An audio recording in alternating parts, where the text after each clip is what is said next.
परमेश्वरी नमोस्तुते देवी प्रणमामि हरिप्रिये वाञ्छकल्पतरुभ्यश्च कृपा सिन्धुभ्येव च पतितानां पावनेभ्यो वैष्णवेभ्यो नमो नमः। जय श्री कृष्ण चैतन्य प्रभु नित्यानंद श्री अद्वैत गदाधर श्रीवासादि गौर भक्तवृंद हरे Krishna Krishna Krishna Hare Hare Hare Ram Ram Ram Hare Hare. Hare Krishna. Thank you very much, Shashwat, for leading the Mangla Charan. Hare Krishna, Prabhuji, Danvat Pranam. Please accept our humble obeisances, Madan Gopal Prabhuji. Thank you for joining in. Hare Krishna. Thank you, everybody, for joining in today. I know we announced yesterday that we don't have a speaker, but we have a speaker now. We have Madan Gopal Prabhu, who has joined us at the last minute. So we are really, really, really grateful, Prabhuji. Prabhuji, we are reading the Srimad Bhagavatam. We are on Canto 2, Chapter 3, and the text for today is text 14. Prabhuji, Sure. would you like to lead or? Yeah, I can lead it. That's fine. I'm just going to share my screen. Just give me can I share my screen? I think I can, right? Okay. I'll check. I should be able to share my screen. No, I don't have access to share screen yet.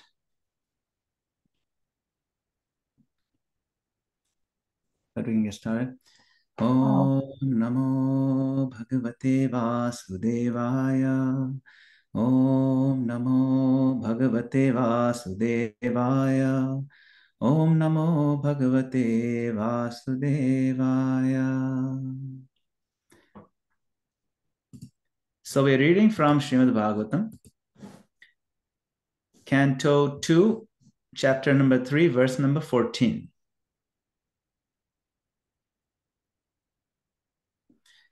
Etachushrushatam vidvan Sutanorhasi bhashitum Katha hari kathodarka Satam syu sadasi dhruvam.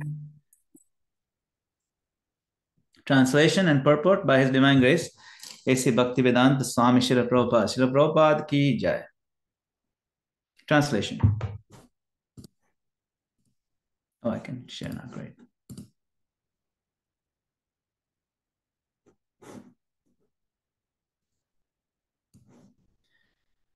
O learned Sutta Goswami, please continue to explain such topics to us because we are all eager to hear. Besides that, topics which result in the discussion of the Lord Hari should certainly be discussed in the assembly of devotees. Purport. And as we go through the purport, you will notice that this last few words, the assembly of devotees, is of critical importance. Why these topics should be only discussed among devotees and not like philosophers or historians or just people who are just mildly interested in the subject. No, it has to be done with devotees. So keep that in mind as we read through the purport. Okay? As we have already quoted above from the Bhakti Rasamrita Sindhu of Rupa Goswami, even mundane things, if dovetailed in the service of the Lord Sri Krishna, are accepted as transcendental. For example, the epics or the histories of Ramayana and Mahabharata, which are specifically recommended for the less intelligent classes, women, Shudras, and unworthy sons of higher castes, are also accepted as Vedic literature because they are compiled in connection with the activities of the Lord. Mahabharata is accepted as the fifth division of the Vedas, after its first four divisions, namely Sami, Yajur, Rug, and Atharva. The less intelligent do not accept Mahabharata as part of the Vedas, but great sages and authorities accept it as the fifth division of the Vedas. Bhagavad Gita is also part of the Mahabharata, and it is full of the Lord's instruction for the less intelligent class of men. Some less intelligent men say that Bhagavad Gita is not meant for householders. But such foolish men forget that Bhagavad Gita was explained to Arjuna, a grihastha family man, and spoken by the Lord in his role as a grihastha. So Bhagavad Gita, although containing the high philosophy of the Vedic wisdom, is for the beginners in the transcendental science. And Srimad Bhagavatam is for graduates and postgraduates in the transcendental science. Therefore, literatures like Mahabharata, the Puranas, and similar other literatures, which are full of the pastimes of the Lord, are all transcendental literatures, and they should be discussed with full confidence in the society of great devotees. The difficulty is that such literatures, when discussed by professional men, appear to be mundane literature like histories or epics, because there are so many historical facts and figures. It is said here, therefore, that such literatures should be discussed in the assembly of devotees. Unless they are discussed by devotees, such literatures cannot be relished by the higher class of men.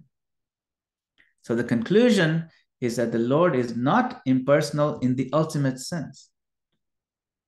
He is the supreme person, and he has his different activities. He is the leader of all living entities, and he descends at his will and by his personal energy to reclaim the fallen souls. Thus, he plays exactly like the social, political, or religious leaders. Because such roles ultimately culminate in the discussion of topics of the Lord, all such preliminary topics are also transcendental.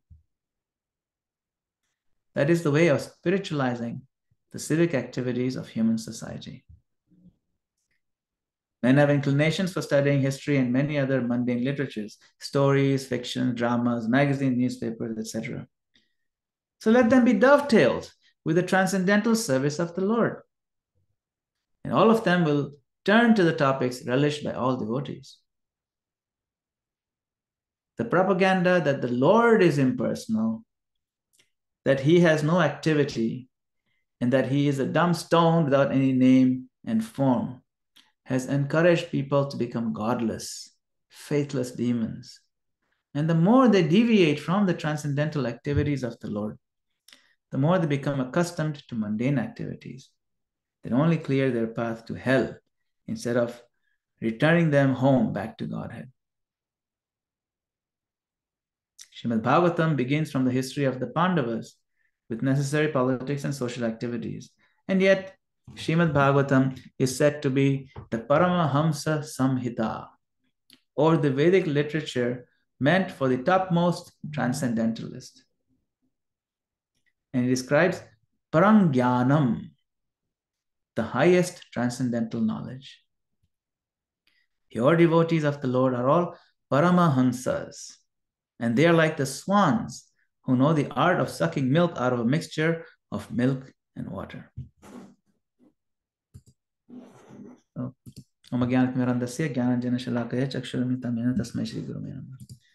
offer my obeisances unto the lotus feet of my spiritual master, who has opened my darkened eyes and filled my heart with transcendental knowledge.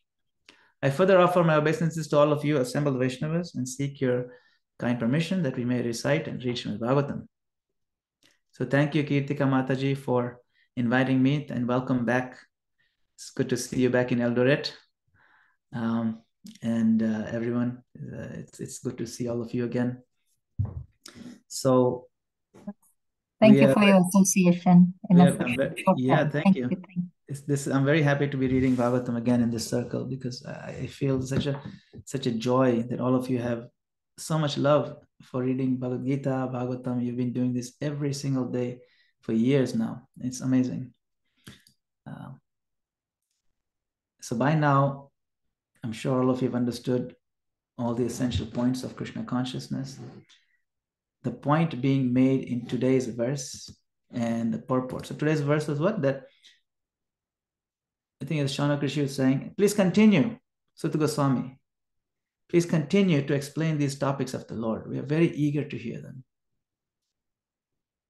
And besides, anything that focuses on Lord Shri Krishna, any discussion that is about Krishna or is aimed at improving or uplifting our Krishna consciousness, purifying our hearts, making us closer to the Lord, those should be discussed regularly, and they should be discussed in the assembly of devotees. There is no value in discussing Srimad Bhagavatam or Bhagavad Gita, Ramayana with those who are not devotees of the Lord. There's no point hearing about the opinions of someone who just has a PhD in, say, religious studies, but he has no interest in becoming a devotee of the Lord, and they have no interest in trying to develop their love for Krishna, develop Krishna consciousness. So we may think, but yeah, see, they are experts, they know Sanskrit, they know the inside out, they know backward, forward, they memorize so many things. These are expert people, they've got PhDs or degrees on this subject. Who better to hear than from them? But what ends up happening is we want to be influenced by the people we hear. And if their conclusion after even studying these scriptures is that there's no point turning to Krishna, there's no point chanting the name of the Lord, there's no point trying to open our heart in a sentimental way or in an emotional way. It's all just sentiment, is useless. There's no really God, is not really there. Or the highest truth, absolute truth, that cause of all causes is actually an impersonal form of like an energy, the person cannot be the highest, and ultimately we are all meant to be merged into that place where there's no pain, there's no pleasure, just existence. And this is passed on as what is called quote unquote Hinduism or basic Hinduism or Vedanta philosophy. So many, they put titles on it. So unless a person recognizes the personhood of Krishna, that the absolute truth, the highest aspect of absolute truth is a person, that person will end up offending the supreme person. It's like saying God does not have, it's like Prabhupada put in the purple, right? God is dumb, deaf, just a piece of stone. That's an offense. If somebody were to tell me that you're deaf, dumb, just a piece of stone, I would, even though that may be very close to truth, as a person, I'll be very upset. But in terms of the Supreme Lord, it's very offensive because he is none of those things. He is the most beautiful form, the most powerful leader of all living entities. Prabhupada calls him the leader of all living entities. That means every living conscious being in the world, and not just world, in all of existence, is subordinate and dependent on Krishna for everything. That's what it means when he's a leader. And there's only one leader. It's not like there's 4 or 5 leaders. It's not like a council of gods who are at the same level. No. It's not like that. It is only one God. Only one Krishna. Now that Krishna may put on different dresses sometimes, he may take on different forms to enact different pastimes, but ultimately it's only one. Like we may have heard of 10 incarnations. Of course, there are a lot more than 10, but there's a song that talks about some 10 very prominent ones. So sometimes people think Krishna has 10 incarnations. He has a lot more than 10. It's unlimited. He has billions and billions of different incarnations. But there's a song, right? It says, Keshava Drita Meena Sharira, Keshava Drita Raghupati Rupa, Keshava Drita Narsim, right? There's a Nrsimha prayer, Narahari Rupa. Keshava Drita, Narahari Rupa. So like that, Nrsimhadev is there. But what is it? Keshava Drita. Keshava has taken this form. Keshava has taken the form of a fish. Keshava has taken the form of, Bhrigupati, like that. So there is only one God who takes on different forms depending on what he wants to express, a different flavor of exchange of love or some kind of enjoyment that he wants to do or accomplish certain things. But there's only one God. And that God is Krishna. That is very clearly given in the scriptures. It's given in the Bhagavad Gita. It's given in Srimad Bhagavatam. But if we are to hear this from non-devotees, even though the book itself is pure, if we hear it from the wrong source, it poisons that nectar because of their mood, their attitude toward the Lord, the atheistic conclusions or the impersonalistic, offensive ideas that will then contaminate, especially if we are opening our hearts to be influenced by them. It contaminates us and it appeals to the lower nature. How can it appeal to the lower nature? If it's about God, you're talking about Krishna, you're talking about Bhagavad Gita, you're talking about Bhagavatam, and someone who's a PhD in it and who studied it for 35, 40 years, and I'm hearing from him, how will that appeal to my lower nature? Because the conclusion that not to be a devotee, the conclusion is either there's no God, which means, hey, what does it matter then? Why should I follow any instruction? Why should I follow any rules? I'll eat, drink, be merry, do whatever I want, even if I'm damaging, if I'm killing animals, or I'm killing people, or I'm stealing things, what difference it make? There's no God only. There's no laws. There's no higher laws of karma. If I can get away and escape the laws of the land, that's good enough. If I can escape the cops over here and I can just get away with things and I get very smart at it, or steal things and just enjoy life, exploit people, exploit resources, be selfish. You see, so that conclusion, the atheistic conclusion, appeals to our lower nature, which is what? To be selfish. You see, our lower nature is defined by one thing only: selfishness. You see, sometimes in Bhagavad Gita we read this word kama, this lust. Lust means very intense desire to exploit for selfish reasons. So it is not inaccurate to translate that as selfishness. Selfishness drives us to do things that are destructive to society, destructive to ourselves even, and we don't even realize it, just for a little brief pleasure. Why? Because we think this is happiness. And we think we are this body. And when this body dies, we see people dying, that's the end of it. So let's be as selfish and enjoying as much as possible before we die. So that appeals to the lower nature, that lower nature which is deluded, it is confused, it is in illusion, it is in ignorance, but it appeals to it because it feels good. There are many things that feel good, but they kill us. So if it is driven by selfishness, that means it is our lower nature. And when we hear this from those who come to an atheistic conclusion, we will end up being atheists, even while becoming experts on Bhagavatam.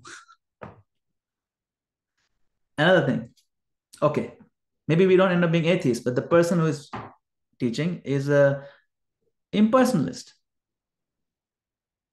And in the impersonalist pravachan, you'll say, no, you should not be selfish. You should give up your sinful activities. You should, don't eat meat anymore. Don't drink intoxicants, live a pure, clean life. And then meditate. Meditate on the highest reality and recognize that even this form of Krishna is not real. Ultimately, you are also God. You are also Brahman. You are also the highest of all existence. And you'll realize you don't have to depend on anybody or anything. This idea of being a person, that's what causes pain in life. When you're a person, you have relationships, and relationships means they'll disappoint you. You see? Why are you disappointed? Because ultimately you're not a person.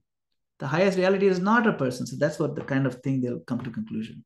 So they will not tell you to be selfish in that way. Go and enjoy and kill anybody you want, any animal you want. They'll not tell you that. They'll say, be clean, pure, try to be above this world of Maya. It's all Maya here. The only thing is you are Brahman. You are this impersonal light spark. And the highest goal of life is to merge into that light and stop all this stop all these personal interactions altogether, forever. Now, what does that appeal to? You see, the atheistic conclusion appeals to selfishness. The impersonal conclusion also appeals to selfishness of a different type. It appeals to selfishness that there's nobody greater than me. There is no Bhakt and there's no Bhagwan, ultimately. You can do in the beginning for sure a little bit of bhakti and they can pretend that Krishna is God. But ultimately, you realize that you only be at the same level of Krishna. And Krishna was actually just another human being. So those two offenses happen at the same time. You see? Like Krishna is just another human being and you are also God, actually. Two major offenses come out of impersonal conclusions.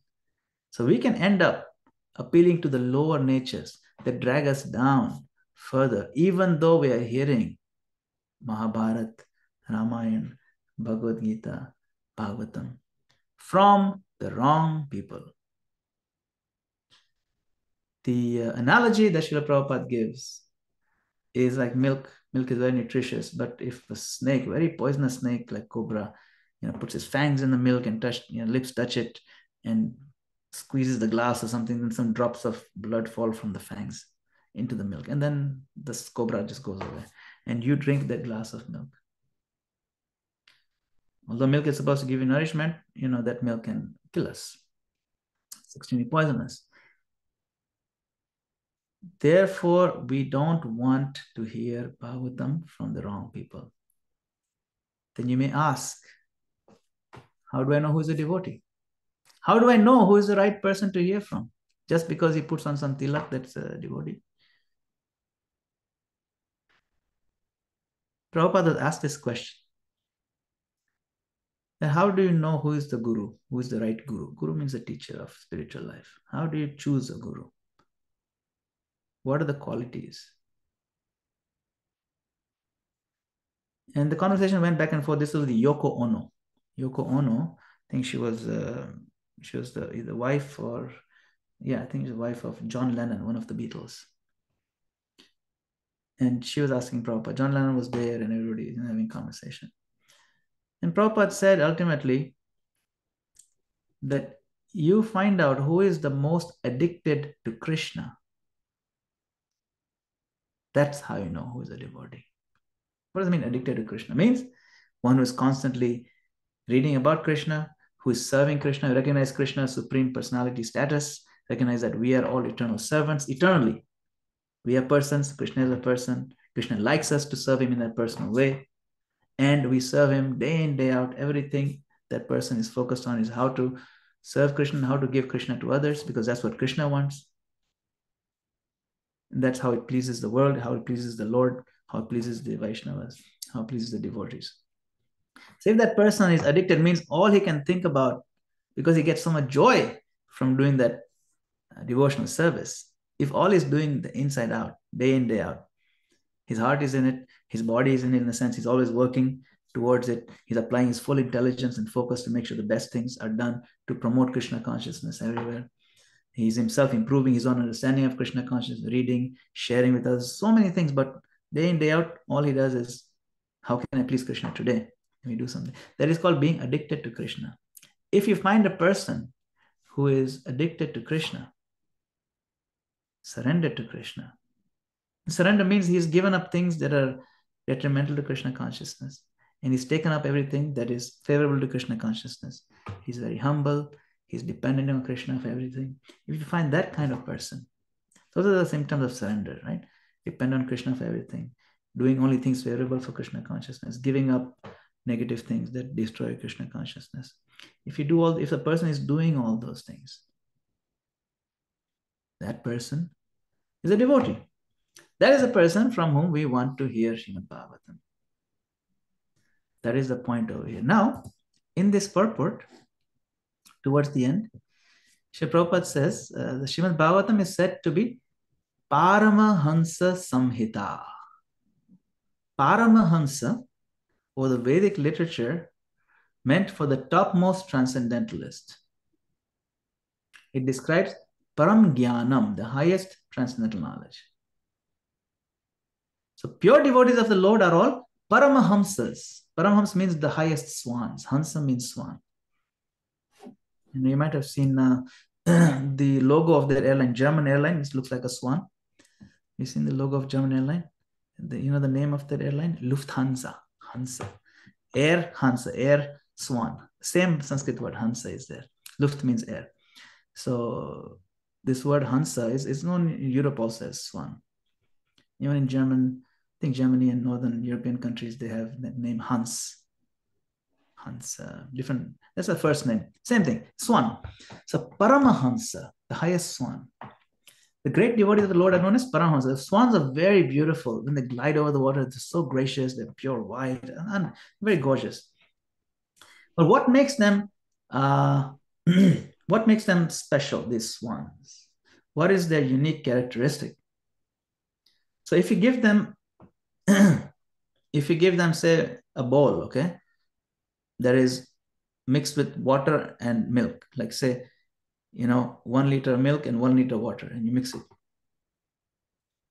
The Hansa has a unique ability to, when it drinks from that bowl, when it's sucking the liquid, it can take the milk and spit out the water. Amazing. So how does it do that? So actually there is some research, and the swan they secrete a little bit of acidic, like our stomachs have natural acid, hydrochloric acid. So swans also have an ability to secrete acid in the mouth itself. And like even in our mouths, we have some enzymes that are used to digest starches and salivary amylase and ptyalin, different things that we have in our saliva. So swans have this specific kind of saliva, which is acidic. And so when it drinks that milk and water mixture, it secretes that acid in it and it coagulates, like how we make paneer, right? You add some lemon in the hot milk, it makes paneer. Paneer means the proteins get separated and the water gets kind of separated. So it separates that, swallows the paneer and spits out the water. You see? So that's how the swans do this. And of course, the sadhus, they know this. That's why they're called Paramahansas. So why is the analogy of the milk and water?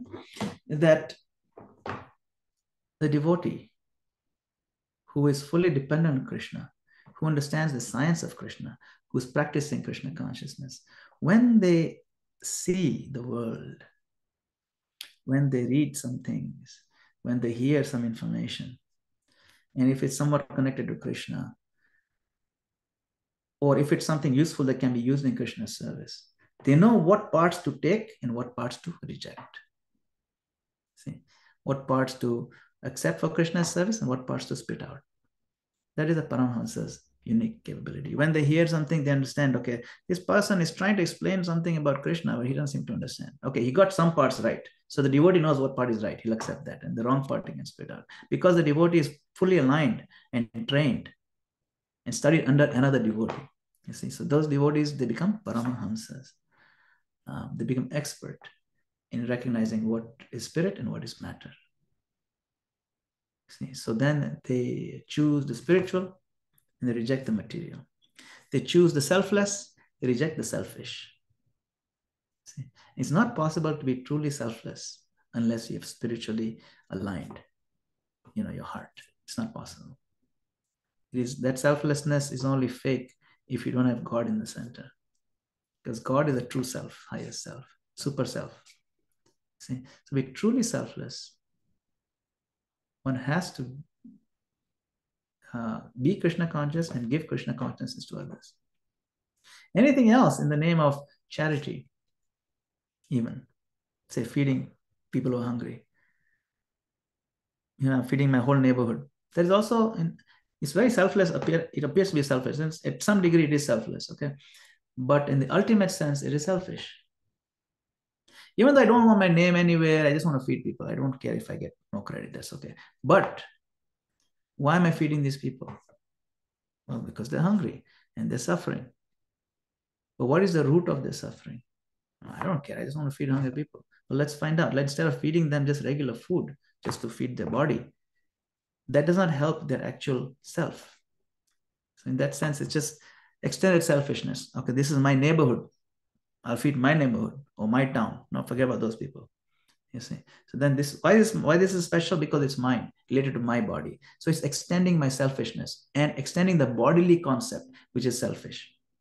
But the moment we realize that every soul, every living entity is Krishna's child, God's child, and we can see them and treat them with the same level of love and affection. Doesn't matter which country you come from, doesn't matter which species you're in, doesn't matter. Then we approach the true selflessness. Then we serve everybody. Then now we want to serve something, we want to give them something that is tangible, that will also uplift them. So instead of just feeding them regular food, we go out, food for life, we give them Krishna Prasadam. The same activity. When your consciousness is different and the food has been purified by offering to Krishna, now that same act, which was only partly selfless, is now fully selfless. And we remove the selfishness completely. That is called Paramahamsas. Okay, so that is this quick summary of today's verse. Can pause here if anybody has any discussion or comments or questions. Thank you for joining.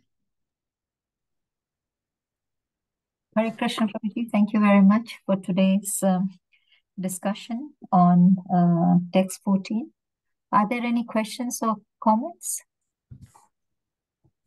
If others are thinking, Prabhuji, maybe I can roll out a question. Prabhuji, this indifference, when you are indifferent towards other people, I know this is not in today's purport, but I just have this question. How do we deal with it? Because that is not personal at all. That's on the other spectrum. So how do you deal with indifference? Okay. Indifferent. Yeah, it's a good question. Can you give me one example of what you mean when you say how to deal with it? Is it indifference in my heart towards somebody or somebody being indifferent to me? No, my heart to somebody. Yeah. Yeah. And it's So something. there's a beggar begging, and then you just, oh, I'm now Krishna conscious. I'm not going to give him Lakshmi. I'm just walking by. He doesn't mean anything to me. Yes, yes. Good question. Good question. The opposite of love. Sometimes, usually it's if you ask somebody, any kid, what is the opposite of love? And they'll say hate. Actually, the hate is not the opposite of love. The opposite of love is indifference. Because when you hate somebody, you're thinking about them. Indifference means you completely forgotten. You see? Putna and yeah, exactly. Kansa. Kansa was like thinking of Krishna. Kansa is a better shape than someone who doesn't think of Krishna. Kansa is thinking of day and night. Okay. So yeah, indifference. But we can become callous or indifferent in the name of being transcendental. I think that's what you meant to say, right? As the example you give. Our hearts don't get moved by somebody who is going through some pain, obvious pain. And sometimes, maybe before we were Krishna conscious, we were probably more sensitive. And now, because we've learned some philosophy, and we are told that, okay, don't waste your money on giving to beggars, because you're better off, spreading Krishna consciousness. Forget about beggars. You see? And then we actually become more steel-hearted, more callous, and more cold than before, which is very sad. And unfortunately, this actually happens. This happened among Bhaktisiddhanta Saraswati Thakur's disciples.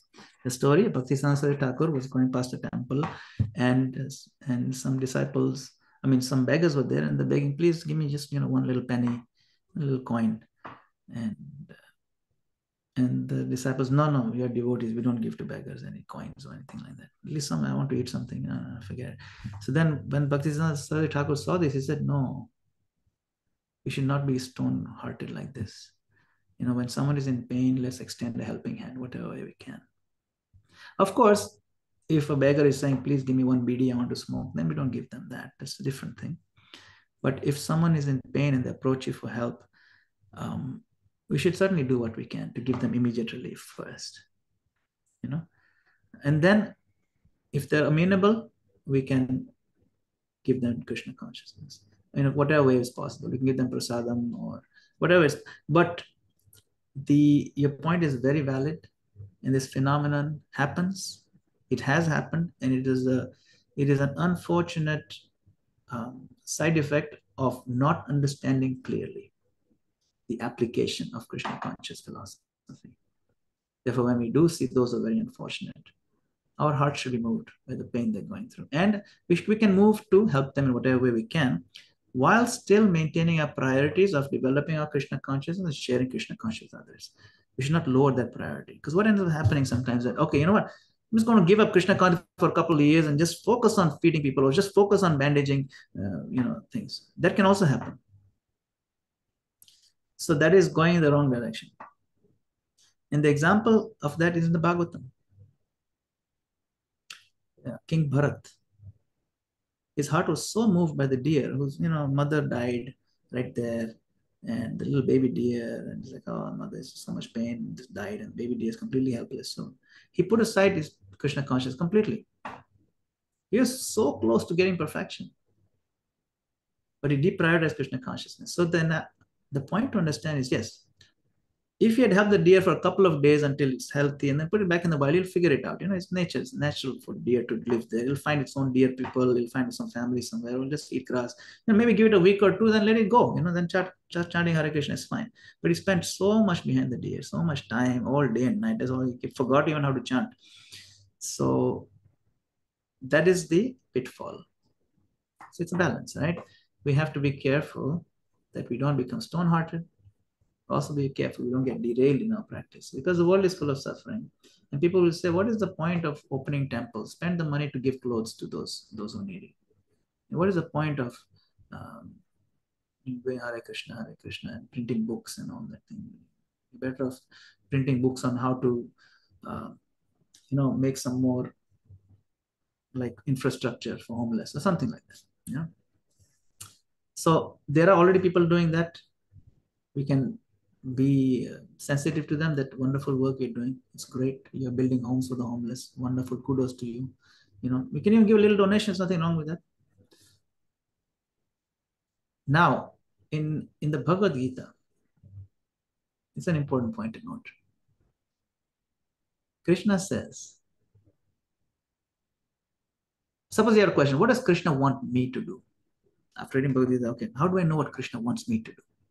Me, specifically, in the situation I am at, right, my level of consciousness. How do I know what he wants me to do? In Bhagavad Gita, Krishna, he offers a series of options. Okay, he says the highest thing, absolute highest thing, is to completely be dedicated to me. Give your consciousness to me, your life to me, your focus every moment, and your love for me. That is the highest. If you cannot do that, then work for me. Right? That section. And if you cannot work for me, then give up the fruits of your labor for me.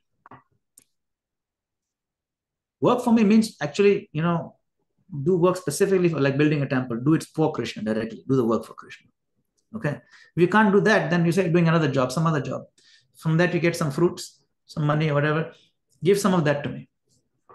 Then maybe you can graduate to work for me until you become fully Krishna conscious, absorbed in me. Because this is the order. I want you to do this, but if you can't do this, do this. If you can't do this, so he's giving a buffet, like a kind of buffet. Then it makes it easier for you to decide. Because all these things Krishna wants us to do, but depends on where we are, you see. So if you can't do this, which is the best, then do the second best. If you can't do second best, do the third best. You work for me. If you can't work for me, you give me the fruits of your labor. If you cannot give me the fruits of your labor, then there's another lower thing he says. Then learn to give the fruits of your labor for other causes. Give it Red Cross, give it to, Habitat for Humanity, Doctors Without Borders, whatever, because they're helping people, somewhat non-profit organizations, they're trying to help, and whatever you learn to give away, trying to be a little bit less selfish, even though it's on the mundane platform, you see.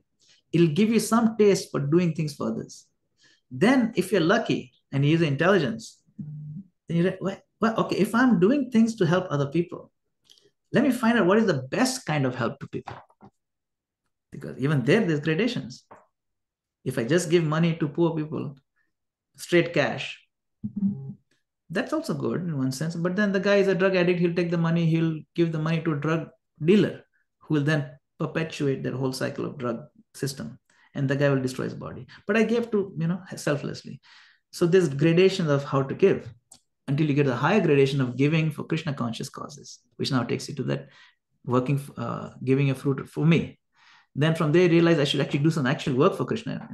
And then when you get a taste for connecting with Krishna more, you say, my whole focus and love and heart should be with Krishna. You see, so he gives you a gradual, like a ladder to climb. And this is where we have to then answer the question ourselves. These are the options. Where do I fit? Where can I fit in comfortably? But just because we move one from the other doesn't mean we give up the softness of heart that's associated with it. You see? So we have to understand the whole picture, what Krishna wants us to do. Don't deprioritize Krishna consciousness in the name of being soft-hearted. At the same time, don't give up our sensitivity. Vaishnav janto tener kahiye, je peed parai jane re. This is Narsimha Mehta. He says the Vaishnav is one who knows the pain of the others, who feels the pain of the others. That should not be given up. It is a sign of Kanishta Adhikari, the sign of one who hasn't fully understood Krishna consciousness. Is that okay, Kirtikanathaji? Yes, thank you for this fantastic explanation. And is there any other question from other devotees on this group? Okay, so Hare on the Krishna. other hand, yes. Hare Krishna, everyone. Hare Krishna, Prabhuji. Thank you for this nice explanation. Prabhuji, I have a question which is not related to this class. Is it okay if I ask? Yeah. Please go ahead. I'll see if I can help. Okay. Yes, Prabhuji. So one question is often raised when we are selling the books or doing books distribution. So people ask, why are we in this material world? Why did Krishna send us here? So we have the argument to say, no, Krishna didn't send us. We wanted to enjoy. That's why Krishna sent us here.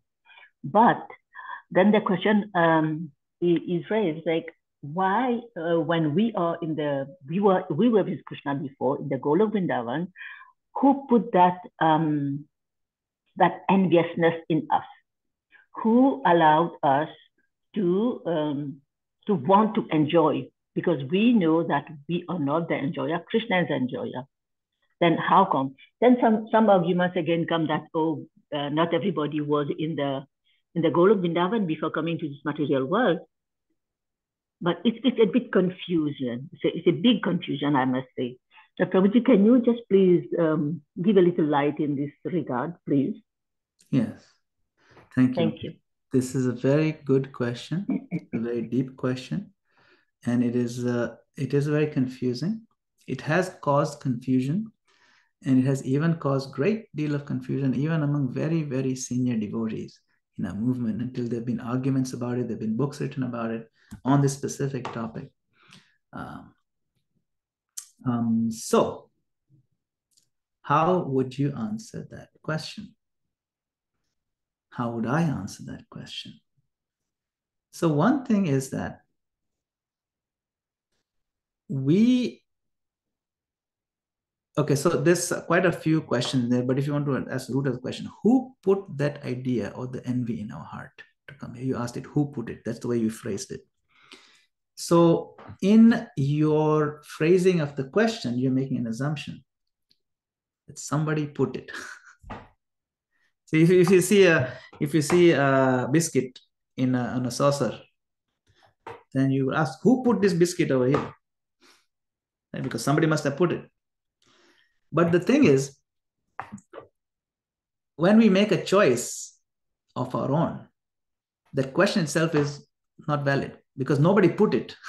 You see, nobody put envy in our heart. Okay. Now, how is it even possible, if Krishna is perfect, that any of his children can be foolish enough? Because Krishna is most intelligent. See, children of intelligent parents are not fools. And yet we, trillions of us here, made the foolish decision to turn away from Krishna. Isn't it? Where did that decision come from? That doesn't make any sense at all. And it is quite mind-boggling. So, Prabhupada is explained in many places that, and you've heard this also hundreds of times, I'm sure. There is this concept of independence, and we misuse independence. And again, take it back to the same thing. How can we be so foolish to misuse our independence? Doesn't make any sense. So remember, we are all expansions of Krishna. That point is an amazing point. You must have heard that. If you read enough of Prabhupada's books, you'll find it, that we are expansions of Krishna. That's why Krishna has many incarnations, and then he also has other incarnation of incarnation, then he has expansions. But ultimately, all these small, tiny expansions that we are, because you might have heard that we are qualitatively one with Krishna, with the same in quality and different quantities. So we're tiny versions of Krishna. Because Krishna is supremely independent. He has his own opinions, his own preferences, his own decisions, completely his own. We have those also in a minute level. Decisions that are completely our own. The decision to love somebody or something, or to say, I don't think, I want to see what I can, how it'd be nice to kind of be the actual enjoyer. I'm curious. Maybe there's something to it.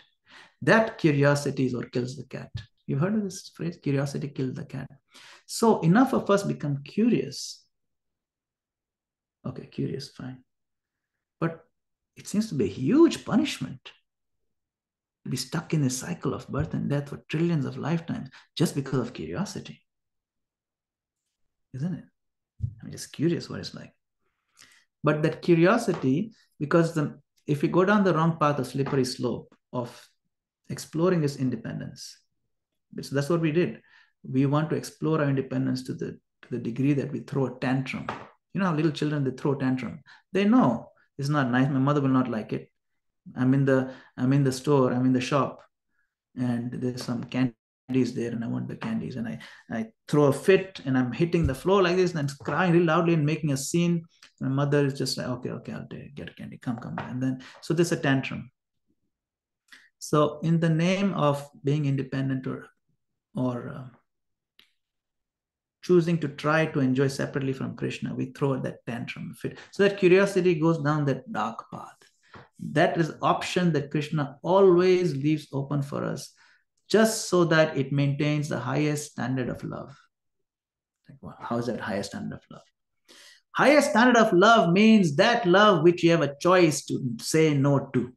The moment you have no choice to say no to it, that is not love. That is not the highest standard of love. It is a forced love, and Krishna does not want forced love. So he gives us an option to turn away from him, even permanently. Permanently. We can be in the material world forever. Now, when we throw the tantrum, Krishna offers first, calm down, you really don't. And we keep throwing. Okay, here's the room. You can pretend. I'll give you a very nice situation. And I'll give you everything you need, food, water, everything you want. How long is the bathroom there? Everything. There's the room. You can work it out of your system. And the whole room is designed to help you work it out. See? And it'll designed to help you pretend to be even God, help you pretend that I don't exist. I don't like it, the fact that I have to do this. If you read in the third canto, it's described in the Vidura Maitreya dialogue that Krishna creates the world even though he doesn't like to. Yeah, he doesn't like it. It says that. He does this thing, it's amazing creation. He said, I don't like to do this. Yeah, if you read, that's why I say you should read Bhagavatam very carefully, you'll catch these points.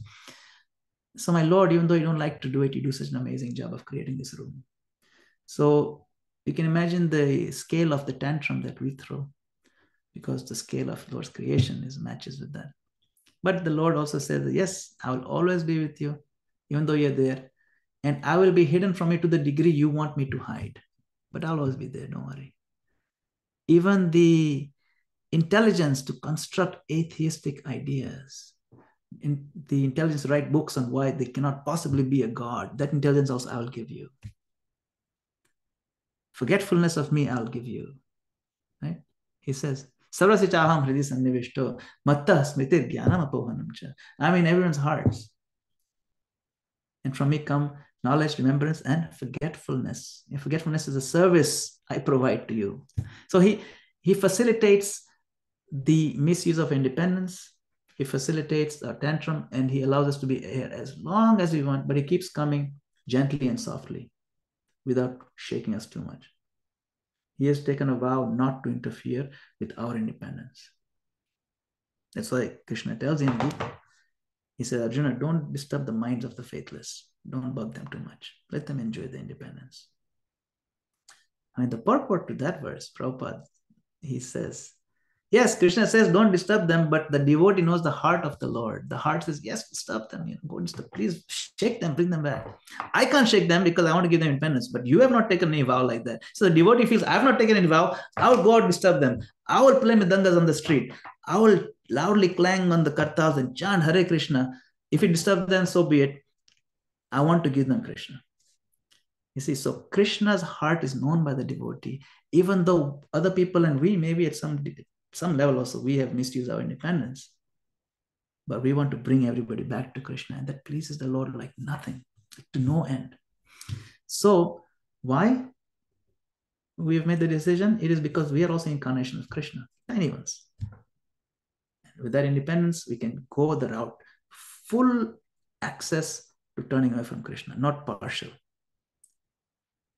You see? So the Tatastha Shakti, the marginal Shakti, has a tendency to go both ways. It's just the nature of that. It's just our nature to explore. And because in reality, nothing really happens to us. We are utterly indestructible. And so in the bigger scheme of things, our whole material cycle is inconsequential. It's like a flash. And you're like, oh, that was a mistake. And when you wake up from it, it's like, I stuck my finger in a fan. Oh, that was a bad decision. I'm never doing that again. That's it. That's why when you go back to Godhead, that's all it is. It's as quick as that. Because the time factor doesn't exist in the spiritual world. See? So this is the nature of independence. This is the nature of how we may use it, misuse it. Whether you subscribe to the idea,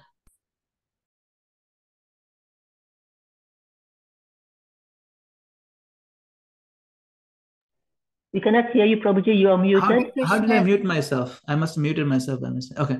So I was saying, in one sense, whether we come from Goloka or we come from some other place is irrelevant. Because ultimately, everybody agrees. Even those who disagree on that part where we came from, they all agree we need to go back to Goloka. Right? Going back means we are there.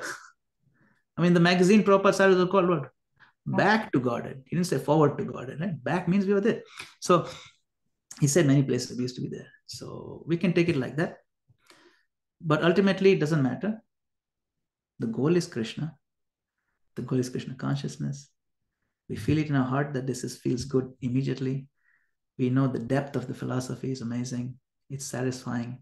And susukam kartamafyam. We are confident that we will see Krishna one day. We're confident that if we follow this process properly, we will elevate ourselves and help others to be happy also. And that's really the bottom line of the message. This is a difficult question to answer, so this is probably the best I can do. I hope this helps. Thank you, Prabhuji. Thank you. He also gives us the minute independence, but he also tells us, Sarva dharman parityaja mamekam saranam praja aham tam sarva papibhyo mokshayishyami ma sushaha. So the decision is yours. Give everything and come back to me. That means that the dependence is there. Otherwise, independence is there. Otherwise, he would not say that. Right? He's saying, give up. Yeah, he said, give up all these varieties of dharma, surrender to me. Yes. But he also says, now, Arjuna, I've told you everything, and you do as you wish. Yes, that also he says. That means that the independence is there. Thank you, Prabhuji. Thank you. And I would request Kritika Mataji to kindly post this class for today so I can study it nicely so that if somebody comes to me, I have an answer for them. Thank you so much, Prabhuji. Hare Krishna. Hare Krishna. Hare Krishna. Hare Krishna. Yes, in the Mataji, it will be posted by tomorrow, if not today. Thank you very much. Are there any, we have exhausted our time. I mean, time has flown by. So I guess we can reserve our questions or comments for next time. Can I request Path Prema Prabhuji, Dandavat Pranam? Are you there on the group? Yes, Prabhuji, can you end the session today? Hare Krishna. Yes. Hare Krishna. Thank you very much, Prabhuji, for your nice and sober class. Thank you very much. After a long time, you are here. We are so grateful, Prabhuji. I request everyone, please unmute yourself and chant Hare Krishna mantra for glorification of His Grace Madan Gopal Prabhuji. Please join everyone. Hare Krishna, Hare Krishna, Krishna Krishna, Krishna, Hare Hare Rama, Hare Hare Rama, Hare Rama, Rama Rama, Hare Hare. Vancha kalpatarubhyascha Kripa Sindhu Patitanam Pavanebhyo Vaishnavebhyo Namo Namaha. Srila Prabhupada ki jai. Jai. Madan Gopal Prabhu ki jai. Jai. Thank you very much. Hari Bol. Hare Yes. Krishna. Thank you. Hare Krishna. Hare Krishna. Thank you for an excellent class. Hare Krishna.